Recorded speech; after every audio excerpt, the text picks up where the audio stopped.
Teníamos una vida que yo consideraba una obra de ingeniería bien ejecutada. 12 años de matrimonio en Guadalajara, una casa que diseñamos juntos, cada pared un testimonio de nuestros planes. Yo era un hombre de estructuras, de certezas. Creía que el amor, como un buen edificio, se mantenía en pie con mantenimiento, lealtad y una base sólida de confianza. Nuestras mañanas de domingo eran la prueba de ello. El olor a café fresco que yo preparaba, el sol entrando por la ventana, su presencia a mi lado, yo veía nuestro futuro como una línea recta, un proyecto claro y sin desvíos, y me enorgullecía de la estabilidad que había construido para nosotros, para ella. Esta historia es fuerte, y si alguna vez te has sentido un extraño en tu propia vida, vas a entender cada palabra. Comenta aquí desde qué ciudad me estás viendo, para que pueda tener una idea de hasta dónde ha viajado mi dolor. Y si lo que digo te toca de alguna forma, suscríbete al canal, porque lo que estoy a punto de revelar es el viaje de un hombre que necesitó tocar fondo para encontrar el suelo. Quédate conmigo, porque tu compañía, aunque sea a la distancia, me ayuda a continuar. La primera fisura en mi estructura perfecta apareció de forma silenciosa. Empezó con su celular. Antes era un objeto olvidado en el bolso o en la mesa de la cocina. De repente, se convirtió en una extensión de su mano, siempre presente, siempre protegido, y lo más revelador, siempre con la pantalla hacia abajo. Aquel gesto simple de voltear el aparato era un muro que se levantaba entre nosotros, un pequeño acto de ocultación que gritaba más fuerte que cualquier discusión. Yo lo notaba, pero elegía no preguntar. El ingeniero en mí decía que toda estructura tiene un margen de tolerancia. Yo solo le estaba dando el suyo. Nuestras cenas se transformaron en monólogos. Yo contaba sobre mi día, sobre los desafíos en la constructora, sobre un nuevo proyecto. Ella escuchaba con una atención vaga, los ojos fijos en la pantalla de la celular, respondiendo con asentimientos de cabeza y sonrisas que no conectaban con su mirada. La mujer que antes debatía ideas conmigo, que me desafiaba y se reía de mis chistes, había sido reemplazada por una espectadora pasiva de mi vida. La comida en la mesa, que yo siempre preparaba con cariño, se enfriaba junto con nuestra conversación. La soledad de a dos es la más helada de todas. Para nuestro aniversario de bodas, planeé una sorpresa. Reservé una mesa en nuestro restaurante favorito, aquel de nuestra primera cita. Compré un collar delicado que la vi admirando en un escaparate semanas antes. Yo quería rescatar algo, demostrarme a mí mismo que los cimientos todavía estaban allí, intactos. Cuando le entregué el regalo, ella sonrió, una sonrisa educada, distante. «Es hermoso, cariño. No tenías por qué», dijo. Durante la cena parecía ansiosa, mirando el reloj discretamente. Yo estaba allí, intentando reconstruir nuestro pasado, mientras ella claramente deseaba estar en otro lugar, en su futuro. Empecé a sentirme como un fantasma en mi propia casa. Caminaba por los pasillos y sentía que mi presencia era meramente tolerada. El amor había sido sustituido por una costumbre conveniente. Yo era el hombre que pagaba las cuentas, que arreglaba la ducha, que garantizaba que la despensa estuviera llena. Perdí mi estatus de marido y me convertí en un gerente de instalaciones. Y esa devaluación me corroía lentamente, quitándole el brillo a mi autoconfianza. Miraba nuestras fotos antiguas en la estantería y me preguntaba dónde se había perdido aquel hombre sonriente y seguro. Entonces llegó la idea del viaje. «Las chicas y yo estamos pensando en ir a Cancún», anunció, con una ligereza estudiada. «¿Una semana para relajarnos? Ponernos al día». La emoción en su voz era genuina, la primera que yo veía en meses. Y yo, en mi desesperación por verla feliz de nuevo, creí que ese viaje podría ser la solución. «Claro, mi amor, te lo mereces», dije, con una sonrisa que escondía la punzada de soledad que sentí. La ayudé a buscar pasajes, a elegir un resort. Mal sabía yo que estaba siendo el arquitecto de mi propia desgracia. Los días previos al viaje estuvieron repletos de pequeñas señales que, juntas, formaban una alarma ensordecedora que me negaba a escuchar. Compró ropa nueva, vestidos y bikinis que nunca le había visto usar. Pasaba horas en el gimnasio, volviendo con una energía renovada. Hablaba por teléfono en voz baja en la otra habitación, riendo de una manera que ya no reía conmigo.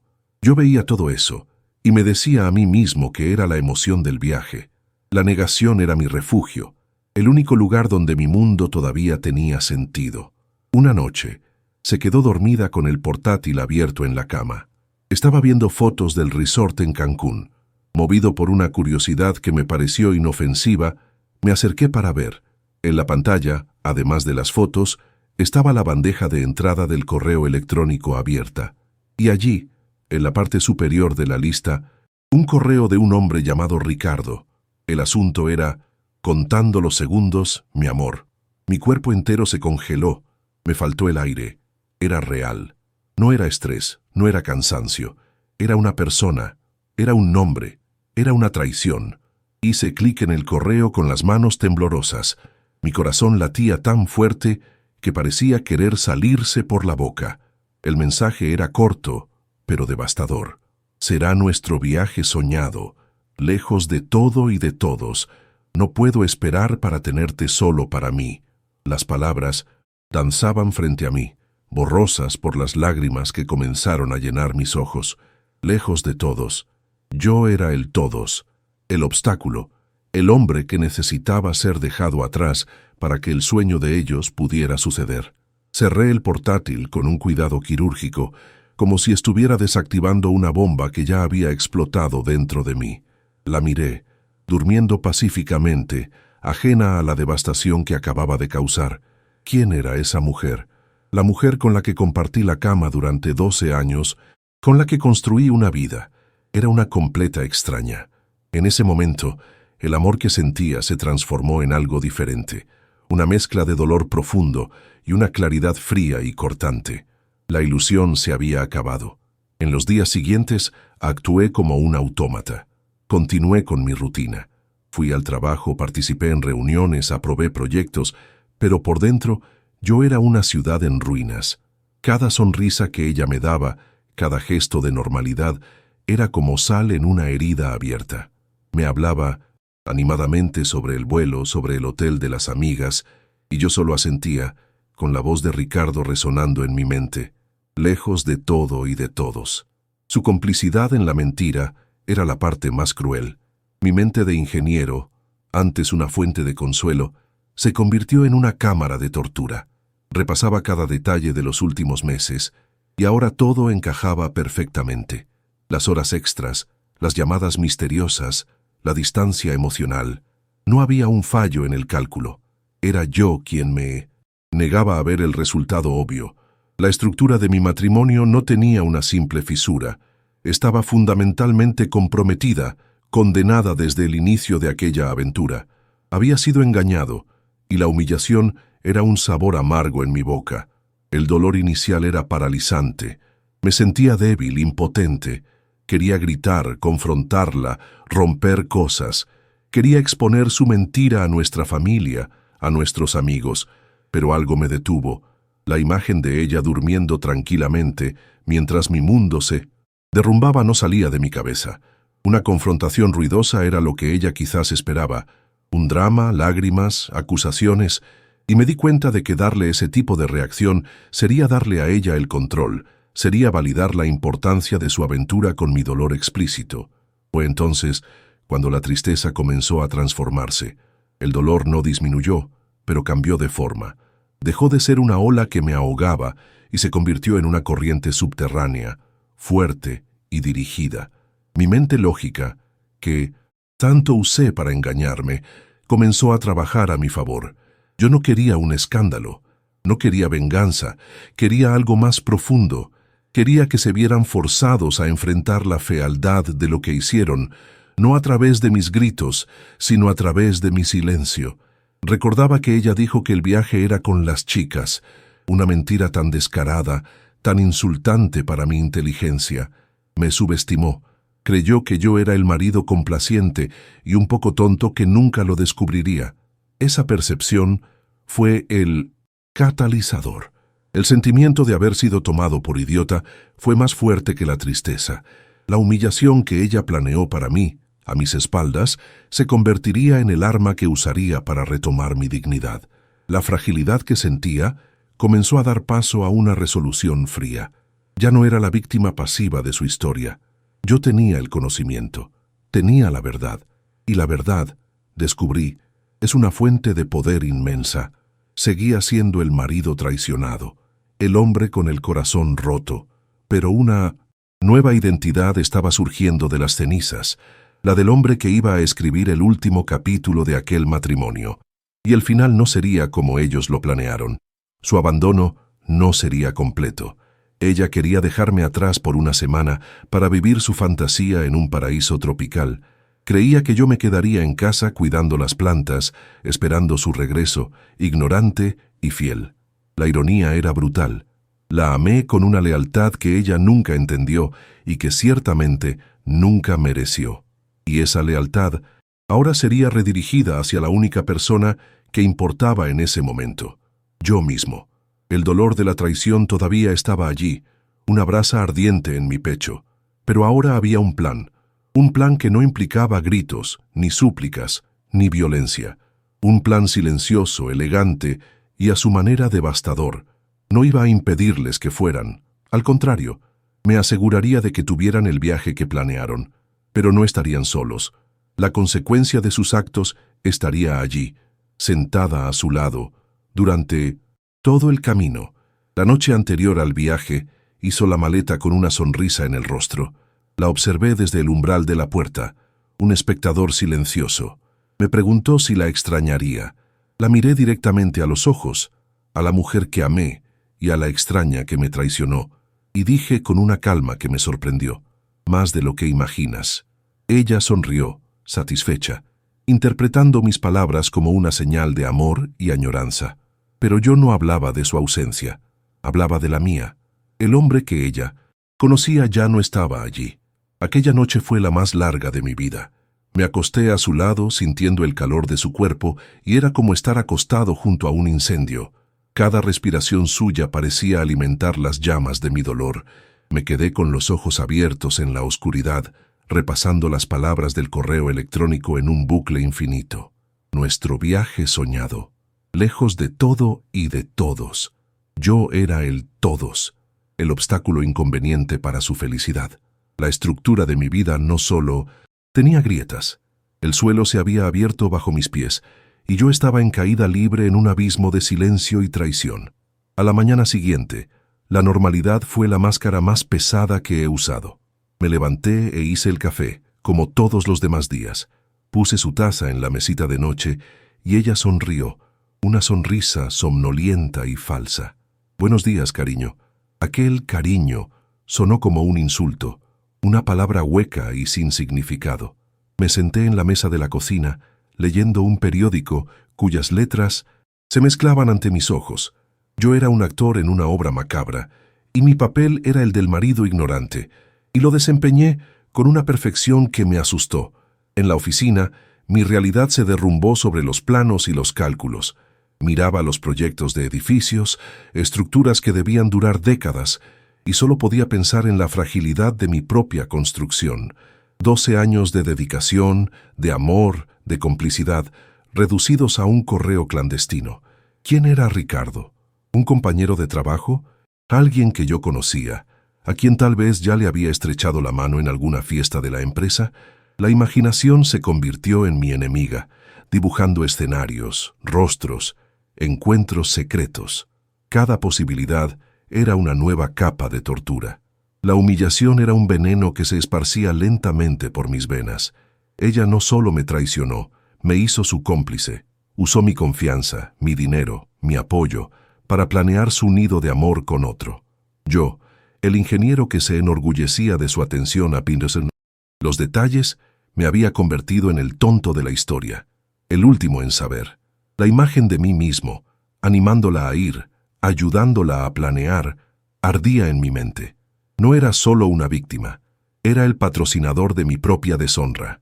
Pasé horas mirando la pantalla de mi ordenador, pero no estaba trabajando. Estaba en un tribunal interno, donde yo era víctima, fiscal y juez. La sentencia parecía obvia. La confrontación, llamarla, gritar, exponer la mentira. Imaginé la escena, su voz entrando en pánico, las negaciones débiles, la eventual confesión. Pero ¿qué satisfacción me traería eso? Solo un drama vacío, un cliché de telenovela que terminaría con portazos y un sufrimiento ruidoso. Y, en el fondo, sentía que su traición, tan cuidadosamente planeada, merecía una respuesta a la altura. Fue en medio de esa niebla de dolor e ira que surgió la idea, no como un rayo, sino como una infiltración lenta, un agua fría que comienza a subir. ¿Y si no la confrontaba? ¿Y si no le daba el drama que ella quizás esperaba? ¿Y si en lugar de ser el obstáculo dejado atrás, me convertía en una presencia ineludible en su paraíso? El dolor, en ese momento, comenzó a solidificarse, a transformarse de una emoción paralizante en un propósito frío y calculado. La tristeza dio paso a una claridad aterradora. Si alguna vez te han herido hasta un punto en que el dolor se transforma en una fuerza que no conocías, una calma que te asusta incluso a ti mismo, entiendes lo que me pasó en ese momento. Felici. Punto de inflexión no es cuando dejas de sufrir, es cuando decides qué hacer con el sufrimiento. Y yo decidí que mi dolor no sería usado para destruirme, sino para iluminar la verdad de una forma que ellos jamás podrían borrar. Con una determinación que no sentía desde hacía años, abrí el sitio web de la aerolínea. Introduje los datos del vuelo que ya había memorizado. Guadalajara a Cancún, la fecha, la hora. La página se cargó, y allí estaba, el mapa de asientos. Sentí que mi corazón se aceleraba. Busqué la fila que ella me había mostrado días antes, y allí estaban, asientos 24B y 24C, ocupados, juntos, una pequeña isla de complicidad en medio de un avión, y a su lado, el asiento 24A, en la ventana, vacío, disponible, esperando por mí. El acto de comprar ese pasaje fue la cosa más surrealista que he hecho. Introduje mis datos, el número de mi tarjeta de crédito, la misma tarjeta de la cuenta conjunta que pagó su viaje. La ironía era tan densa que casi me hizo reír. Con un clic, la confirmación apareció en la pantalla. Asiento 24A. Era oficialmente un pasajero en el vuelo romántico de mi esposa con su amante. En ese instante, algo cambió. Ya no era solo la víctima, era el director de la escena final. El poder, por primera vez en meses, estaba sutilmente volviendo a mis manos. Guardé el billete electrónico como un secreto de Estado. Aquel pequeño archivo PDF en mi celular era mi arma, mi justicia. Volví a casa esa noche y la encontré terminando de hacer la maleta. Sonreía, radiante. Estoy tan emocionada, cariño. Realmente necesito esto. La ayudé a cerrar la cremallera de la maleta, mis manos tocando la tela que guardaba la ropa que usaría para otro hombre. Estoy seguro de que sí, respondí, y mi voz salió firme, tranquila. El silencio dentro de mí era absoluto. La noche antes del viaje fue una larga despedida, no de ella, sino de la vida que conocía. Me acosté en la cama y la observé dormir por última vez. Memoricé los contornos de su rostro, la forma en que su cabello caía sobre la almohada. Estaba de luto por el fin de mi matrimonio, pero era un luto silencioso, privado. La mujer a mi lado ya estaba muerta para mí. Lo que quedaba era solo un fantasma, y yo necesitaba liberarla, y a mí mismo, de la mentira que nos aprisionaba. El camino al aeropuerto a la mañana siguiente fue la apoteosis de nuestra farsa. Ella hablaba sin parar sobre lo que haría en la playa, sobre las cenas con las amigas. Yo conducía, asintiendo, sonriendo en los momentos adecuados. Cada palabra suya era un cuchillo girando en mi herida, pero mi rostro era una máscara de serenidad. Yo era la calma antes de la tormenta. Una tormenta que no haría ruido, no tendría rayos ni truenos. Sería solo una presencia que transformaría el viaje de sus sueños en una pesadilla claustrofóbica. Cuando llegamos a la terminal de salidas, la ayudé con la maleta. Se volvió hacia mí, lista para la despedida. «Te voy a extrañar», dijo, y me dio un beso rápido, superficial. «Cuídate». La sujeté por los hombros por un instante. La miré profundamente a los ojos y dije, «Tú también, Elena. Ten el viaje que te mereces». La ambigüedad en mis palabras pasó completamente desapercibida para ella. Ella solo sonrió, tomó su maleta y se dio la vuelta, caminando hacia la puerta de embarque sin mirar atrás. La observé alejarse, su figura disminuyendo en la multitud.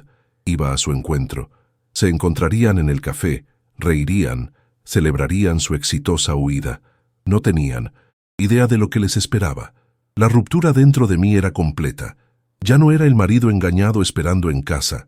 Era un pasajero con una tarjeta de embarque en el bolsillo y un propósito gélido en el corazón. La injusticia que sentí durante meses estaba a punto de ser confrontada. El dolor no había desaparecido. Estaba allí, una masa densa y pesada en mi pecho, pero ahora tenía un propósito. Ya no era un dolor que me paralizaba, era el combustible para mi acción. El sufrimiento silencioso de los últimos meses me preparó para aquel momento. No necesitaría gritar para ser escuchado. Mi mera presencia sería la acusación, el juicio y la sentencia, todo en un silencio ensordecedor. Esperé 20 minutos en el coche, el tiempo suficiente para que ella pasara por seguridad y se sintiera completamente libre. Entonces salí del coche, tomé mi pequeña mochila de mano, donde solo tenía un libro, mis auriculares y una botella de agua.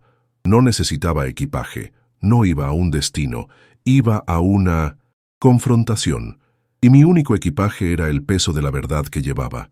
Caminé lentamente hacia la misma terminal.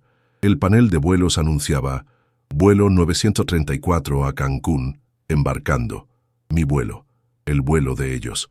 Cada paso era deliberado, tranquilo. Por fuera, yo era solo un viajero más. Por dentro, era un hombre caminando hacia el epicentro de su propio terremoto, no para ser destruido por él, sino para mantenerse en pie, en medio de los escombros. La sensación de injusticia que me consumió durante tanto tiempo estaba a punto de encontrar su punto de equilibrio. Ella me quitó el suelo, la paz, la dignidad, y yo, con un simple billete de avión, estaba a punto de quitarles la única cosa que su aventura clandestina tenía, el refugio del secreto. Iba a sentarme a su lado y devolverles el peso de la realidad. La fantasía estaba a punto de terminar. Al acercarme a la puerta de embarque, los vi a lo lejos. Estaban riendo, cogidos de la mano, apoyados en una ventana con vistas a la pista. Parecían una pareja de enamorados cualquiera, al inicio de una aventura romántica. Él le besó en la frente.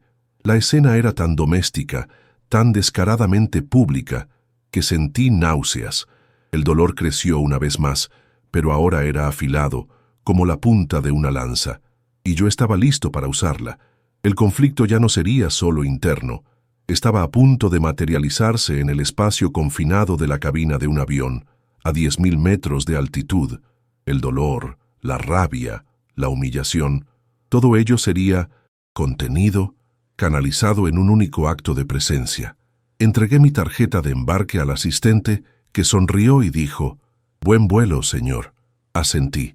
No sería un buen vuelo, sería un vuelo necesario.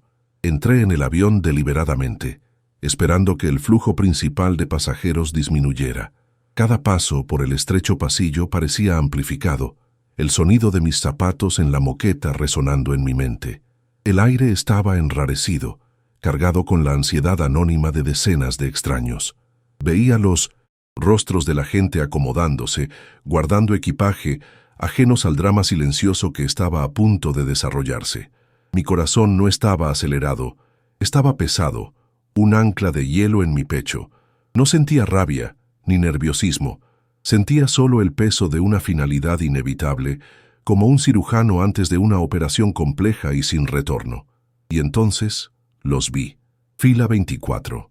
La cabeza de ella estaba apoyada en el hombro de él, y él le acariciaba la mano. Estaban en su pequeña burbuja de felicidad clandestina, susurrando y riendo bajo, absortos el uno en el otro. Su intimidad era un cuchillo que se retorcía lentamente en mí, pero mi rostro permaneció impasible. Continué mi avance lento y constante, un fantasma acercándose a su propio funeral. Para ellos, yo era invisible, una no existencia dejada atrás en Guadalajara. La ironía era que, en pocos segundos, me convertiría en la única cosa que podrían ver. Me detuve en su fila. La sombra de mi cuerpo los cubrió, y la luz de la cabina se Bloqueó momentáneamente. Ricardo, sentado en el pasillo, levantó la mirada primero, con una expresión de leve irritación por tener su camino bloqueado. Sus ojos pasaron por mí, luego volvieron, y la irritación se disolvió en una confusión perpleja. Me reconoció, pero su cerebro no podía procesar la información. ¿Por qué el marido de la mujer a su lado estaría allí? Fue Elena quien lo entendió primero. Sus ojos siguieron los de él, y cuando me vieron, el color desapareció de su rostro. La sonrisa murió en sus labios, reemplazada por una máscara de puro y absoluto terror. No dije una palabra, solo sostuve su mirada por una fracción de segundo, una mirada vacía de emoción, y luego me volví hacia Ricardo. Con la voz más tranquila y neutra que pude producir dije, «Con permiso». La simple frase dicha en un tono educado fue más devastadora que cualquier acusación. No había lugar a interpretación. No estaba allí por casualidad. Ricardo se quedó paralizado, mirándola a ella y a mí, el pánico creciendo en sus ojos. Elena parecía haber dejado de respirar. Su mundo, construido sobre secretos y mentiras, acababa de implosionar. El silencio entre nosotros tres era tan denso que parecía tener una fuerza gravitacional propia, atrayendo todo el sonido a su alrededor. Otros pasajeros pasaban a mi lado, impacientes, pero yo no me moví, solo esperé. La humillación de Ricardo fue tener que levantarse en un gesto lento y robótico para dejarme pasar. No me miró. Elena se encogió en su asiento, el cuerpo rígido, los ojos fijos al frente, como si mirarme pudiera convertirla en piedra. Pasé junto a ellos, sintiendo el aire cargado de su culpa, y me acomodé en el asiento 24A, junto a la ventana. Una vez sentado, no los miré. Abrí mi mochila, saqué mi libro y mis auriculares. Me puse los auriculares, pero no puse ninguna música. Quería escuchar su silencio. Abrí el libro, pero no leí ni una sola palabra. Mis ojos estaban fijos en la página, pero mi conciencia estaba totalmente sintonizada, con la tensión insoportable a mi lado. Me convertí en una estatua de calma, una isla de tranquilidad en medio de su océano de pánico. Mi negativa a confrontarlos era la forma más cruel de confrontación. El avión comenzó a rodar y finalmente despegó. La ciudad de Guadalajara fue quedando atrás, pequeña, una maqueta de la vida que estaba dejando para siempre. Observaba las nubes por la ventana, un espectáculo de una belleza indiferente. A mi lado, el silencio era absoluto. Ningún susurro, ningún roce. Estaban atrapados lado a lado con la materialización de su traición. El viaje de sus sueños se había transformado en una celda de tortura a 10.000 metros de altura, y yo era el carcelero silencioso. La azafata llegó con el carrito de bebidas, su sonrisa profesional cortando la tensión como un cuchillo. ¿Les gustaría algo de beber?, preguntó alegremente. Me giré, le devolví la sonrisa y pedí un agua sin gas. Luego se dirigió a Elena. «Señora». La voz de Elena salió como un susurro, estrangulado, casi inaudible. «Nada, gracias». Ricardo solo negó con la cabeza, incapaz de hablar. La azafata se fue, y la normalidad con ella. No podían ni siquiera participar en el ritual más simple de un vuelo. Estaban completamente paralizados. El poder de mi presencia no residía en lo que hacía, sino en lo que les forzaba a sentir. Cada segundo que pasaba era un recordatorio de su deshonestidad. No podían hablar, no podían consolarse, no podían fingir que no pasaba nada. Fueron despojados de su complicidad, de su refugio secreto. Los obligué a sentarse con el peso bruto de sus acciones, solos, aunque estuvieran juntos. La vergüenza era el aire que respiraban y era espeso y sofocante. En un momento dado, cerré los ojos e incliné la cabeza hacia atrás fingiendo dormir. Fue una prueba. Pude sentir el cambio de energía a mi lado, la esperanza desesperada de que finalmente pudieran comunicarse. Sentí un ligero movimiento de Elena, tal vez para escribir algo en una servilleta, tal vez para susurrar, pero su vacilación era palpable. ¿Y si no estaba durmiendo? ¿Y si abría los ojos? El riesgo era demasiado grande. Mi presencia, incluso en aparente inconsciencia, seguía siendo una vigilancia opresiva. La revelación no necesitó palabras. Estaba en el rostro pálido de Elena, en el sudor que brillaba en la frente de Ricardo, en la rigidez de sus cuerpos. Estaba en la forma en que evitaban la mirada del otro, como si la visión del cómplice fuera ahora una acusación. Su aventura, que probablemente se alimentaba de la emoción de lo prohibido, de la excitación del secreto, se marchitó y murió bajo la luz fría y constante de la verdad. No necesité exponer su aventura, simplemente creé el ambiente donde ya no podía respirar. No sentía triunfo, no había placer en su dolor. Lo que sentía era una especie de justicia gravitacional, el reequilibrio de una balanza que estaba terriblemente desajustada. Estaba recuperando mi narrativa. Me convirtieron en una víctima secundaria en su historia de amor. Allí, en ese avión, me convertí en el protagonista de mi propia historia de liberación. Mi dignidad no se restauraba con venganza, sino con la negativa a participar en el circo de emociones que ellos seguramente esperaban. El vuelo pareció durar una eternidad y un instante. Para mí fue un estado de meditación concentrada. Para ellos, solo puedo imaginar que fue un purgatorio. Cada anuncio del piloto, cada leve turbulencia, cada paso de la tripulación, era una interrupción en su silencio agonizante. Estaban viviendo la consecuencia directa de sus elecciones en tiempo real, sin escapatoria. El viaje que simbolizaba su libertad se convirtió en su prisión. Lo que no dije en ese vuelo fue mi verdadero acto de poder. No dije, lo sé. No dije, ¿cómo pudisteis? No dije, se acabó. No dije nada. Y mi silencio lo dijo todo. Dijo que no eran lo suficientemente importantes como para merecer mi ira. Dijo que su aventura era un cliché patético que no merecía la dignidad de una escena dramática. Mi silencio dijo que yo estaba allí no por ellos, sino por mí, para cerrar un capítulo de mi vida con el control que me fue robado. El clímax no fue una explosión, sino una implosión.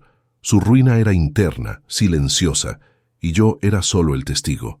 Llegaron a Cancún completamente destruidos, no por mis acciones, sino por las suyas. La belleza del Caribe que les esperaba ahora estaría manchada para siempre por el recuerdo de aquel vuelo. Su paraíso se había transformado en un tribunal, y fueron juzgados y condenados por su propia conciencia. Durante la aproximación para el aterrizaje, seguí mirando por la ventana. El mar azul turquesa se extendía bajo nosotros, una visión de postal, una belleza inmensa e indiferente a la pequeña y sórdida tragedia humana que ocurría en la fila 24. Sentía una extraña paz. El dolor todavía estaba allí, un eco sordo en el fondo de mi alma, pero ya no era un dolor que me definía. Era solo una parte del paisaje de mi historia, como una cicatriz que recuerda una batalla ganada. El avión tocó el suelo con una suave sacudida. La fantasía se acabó. Bienvenidos a Cancún. La señal de abrocharse los cinturones se apagó y el sonido de los pasajeros levantándose llenó la cabina. Permanecí sentado, sin prisa. Ellos tampoco se movieron. Estaban esperando que yo me fuera primero, desesperados porque la pesadilla terminara. Yo era el obstáculo final entre ellos y la falsa libertad que buscaban. Lentamente, recogí mi mochila del suelo. Guardé mi libro y mis auriculares. Mi movimiento fue la señal. Ricardo se levantó rápidamente, sin mirar atrás, y se mezcló con el flujo de pasajeros que salían. La abandonó. En el primer momento de libertad, huyó. Elena permaneció sentada, el rostro entre las manos, el cuerpo temblando en sollozos silenciosos. La traición se había vuelto contra sí misma. Me levanté. La miré por un último instante. No había odio en mi mirada, ni rabia. Tal vez un vestigio de pena, pero sobre todo, había distancia. Ahora era el problema de otra persona, o más probablemente solo su propio problema. Caminé por el pasillo, dejándola atrás con los escombros de su elección. No necesitaba una confesión ni una disculpa. La visión de ella, rota y sola en el paraíso que ella misma eligió, fue el punto final. Al salir del avión y sentir el aire caliente y húmedo del Caribe en el rostro, respiré hondo por primera vez en meses. No fue un suspiro de alivio, ni de felicidad. Fue un suspiro de existencia. Estaba allí de pie entero. Herido sí, pero no destruido. La ruptura era completa. Me había retirado de su juego, no como un perdedor, sino como alguien que decidió dejar de jugar, y esa fue mi victoria. En el aeropuerto de Cancún, yo era una anomalía. Estaba rodeado de familias bronceadas, parejas en luna de miel y grupos de amigos ruidosos, todos llegando o partiendo de sus propias versiones del paraíso. Yo, sin embargo, no pertenecía a ese lugar. Caminé directamente al mostrador de la aerolínea, un hombre con un propósito singular en medio de un mar de ocio. Pedí el primer vuelo de vuelta a Guadalajara. La empleada me miró con extrañeza. «¿Acaba de llegar, señor?», preguntó. «Asuntos pendientes», respondí con una media sonrisa. Aquel lugar era el final del camino para ellos. Para mí era el punto de partida. La espera para el vuelo de regreso transcurrió en un silencio diferente. No era el silencio tenso y cargado de la ida, sino un silencio de vacío, de espacio creándose. Me senté en un café, pedí una bebida y observé el movimiento frenético del aeropuerto. Me sentía extrañamente tranquilo, como un soldado después de una larga batalla. No había euforia en mi victoria, ni alegría. Solo había el agotamiento profundo de quien ha atravesado el infierno y ha salido al otro lado, chamuscado, pero entero. El dolor de la traición todavía existía, pero ahora era un recuerdo, no una herida abierta. El vuelo de vuelta a casa fue mi verdadera liberación. Me senté en la ventana, y esta vez realmente vi las nubes. Me puse los auriculares y escuché música, dejando que las melodías llenaran el silencio que el dolor había ocupado durante tanto tiempo. Cada kilómetro que me alejaba de Cancún era un paso más cerca de mí mismo. No regresaba a la vida que tenía antes. Aquella vida había sido demolida. Regresaba al terreno vacío donde existió, listo para limpiar los escombros y ver qué se podía construir en su lugar. Entrar en nuestra casa fue la prueba final. El silencio que me recibió ya no era el silencio pesado de la mentira, sino el silencio limpio de la ausencia. Sus cosas todavía estaban por todas partes, vestigios de una vida que ya no existía. Esa misma noche comencé el proceso, sin rabia, sin ceremonia, solo un trabajo metódico de separación. Junté su ropa, sus libros, sus pertenencias en cajas. Cada objeto que tocaba era una despedida de un recuerdo. No estaba borrando el pasado, lo estaba archivando, poniéndolo en su debido lugar. En los días siguientes, la transformación se consolidó. Contraté a un abogado e inicié el proceso de divorcio. Las instrucciones fueron claras. Quería que fuera rápido, limpio y sin contacto directo. No tenía nada que decirle, y no quería escuchar nada de lo que ella tuviera que decir. Mi trabajo se convirtió en mi refugio y mi fuerza. Me sumergí en proyectos complejos, en cálculos y estructuras. La lógica de mi oficio era un bálsamo para el desorden emocional que había enfrentado. Construir cosas que fueran fuertes, honestas y duraderas, se convirtió en mi terapia.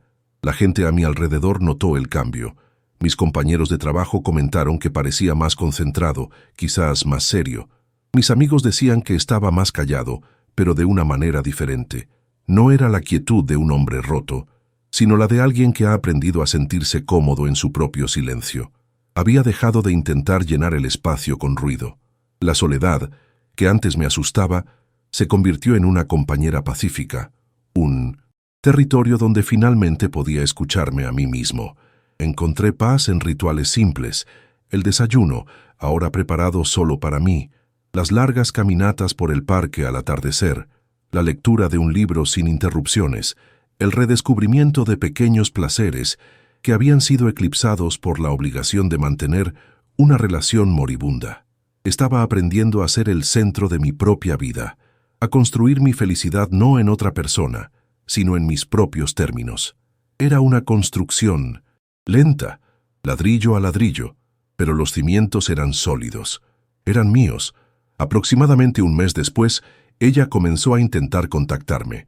Primero, mensajes de texto, largos párrafos de disculpas, de justificaciones, de súplicas. Decía que el vuelo fue la peor experiencia de su vida, que Ricardo la abandonó en el aeropuerto, que se dio cuenta del terrible error que cometió. Sus palabras eran solo ruido blanco para mí. Eran las palabras de una extraña, hablando de un drama que ya no me Pertenecía. Las leía sin sentir nada, como si estuviera leyendo la sinopsis de una mala película. Luego vinieron las llamadas, decenas de ellas, a diferentes horas. Dejaba largos mensajes de voz, llorando, suplicando una oportunidad para hablar, para explicar. Escuché el primer mensaje por curiosidad. Su voz, antes tan familiar, ahora sonaba distante, desesperada. No estaba pidiendo perdón por haberme traicionado, estaba pidiendo alivio para su propia culpa. Borré el mensaje y bloqueé su número. El silencio que le di en el avión sería mi respuesta final y permanente. El divorcio finalizó meses después. No la vi. Firmé los papeles en la oficina de mi abogado y salí de allí sintiendo no el dolor de la pérdida, sino la ligereza de la libertad. Había perdido un matrimonio, pero me había recuperado a mí mismo. La casa que un día compartimos se vendió. Compré un apartamento más pequeño en el centro de la ciudad, un lugar que era solo mío, con mis reglas, mis cosas, mi paz. Un lugar donde ningún fantasma del pasado tenía permiso para entrar. A veces me encuentro pensando en ese vuelo, no con amargura, sino con una especie de admiración por el viaje que representó. Aquel hombre que caminó por el pasillo del avión con el corazón pesado y un plan silencioso, parece una versión más joven y más herida de mí. Necesitó esa acción calculada, esa demostración de fuerza silenciosa, para liberarse. Le estoy agradecido por haber tenido el coraje de hacer lo que hizo, por haber elegido la dignidad en lugar del drama. La reconstrucción íntima es un proceso continuo. Hay días en que una sombra de tristeza pasa por mí, un recuerdo de lo que se perdió, pero no se queda. Es solo una nube pasajera en un cielo que, la mayor parte del tiempo, está despejado. Aprendí que la verdadera fuerza no reside en no caer nunca, sino en cómo manejas los escombros cuando tu estructura se derrumba. Y aprendí que soy un buen constructor. Hoy, mi mundo es más simple, más silencioso. No hay grandes pasiones ni dramas de telenovela. Hay el trabajo bien hecho, la compañía de buenos amigos, la satisfacción de un café caliente por la mañana y la paz de acostar la cabeza en la almohada por la noche sin el peso de la mentira. No es una felicidad eufórica, de película. Es algo mejor. Es un contento real, sólido, que no depende de nadie más para sostenerse. No sé qué pasó con Elena o con Ricardo, y sinceramente no me interesa. Su historia continuó en algún lugar, pero mi nombre ya no estaba en el guión. Se convirtieron en notas a pie de página en el libro de mi vida. Un capítulo doloroso que necesité leer para llegar a donde estoy hoy. La resignación no vino con el perdón, sino con la indiferencia. Simplemente dejaron de importar. El hombre que creía en estructuras perfectas e inquebrantables murió en ese proceso. El hombre que nació en su lugar entiende que la vida es fluida, que las personas pueden fallar y que la única base verdaderamente confiable es la que construyes dentro de ti mismo. La dignidad no es algo que los demás te dan, es algo que te niegas a permitir que te quiten. El rescate de mí mismo no fue un evento, sino un proceso lento de desapego y reconstrucción. Fue aprender a valorar mi propio silencio, a respetar mis propias fronteras y a entender que el fin de un amor no tiene por qué ser el fin de quien eres. Puede ser el comienzo. Para mí, lo fue. Hoy, cuando miro hacia atrás, no veo la humillación. Veo el punto de inflexión. Aquel asiento 24A no fue un lugar de venganza, sino un lugar de nacimiento. El nacimiento de un hombre que aprendió a encontrar poder no en gritos, sino en un silencio inquebrantable. Un hombre que aprendió a retirarse para poder, finalmente, encontrarse. Y si me preguntaran qué gané con todo esto, la respuesta sería simple. Perdí una esposa, una casa, 12 años de una vida que resultó ser una ilusión, pero recuperé mi columna vertebral. Y ese es un intercambio que hoy haría 1000 veces. La paz que tengo ahora no tiene precio, porque fue conquistada, no dada. No sé qué me depara el futuro. Quizás un nuevo amor, quizás no. Pero eso ya no me asusta. La diferencia es que ahora, cualquier nueva estructura que llegue a construir en mi vida será erigida con más sabiduría, con más cuidado y sobre todo con una honestidad brutal. Seguí siendo un hombre de estructuras, un ingeniero de corazón y oficio. Pero ahora entiendo que la construcción más importante de todas no está hecha de hormigón y acero, está hecha de respeto propio, y yo solo construyo en mi propio terreno.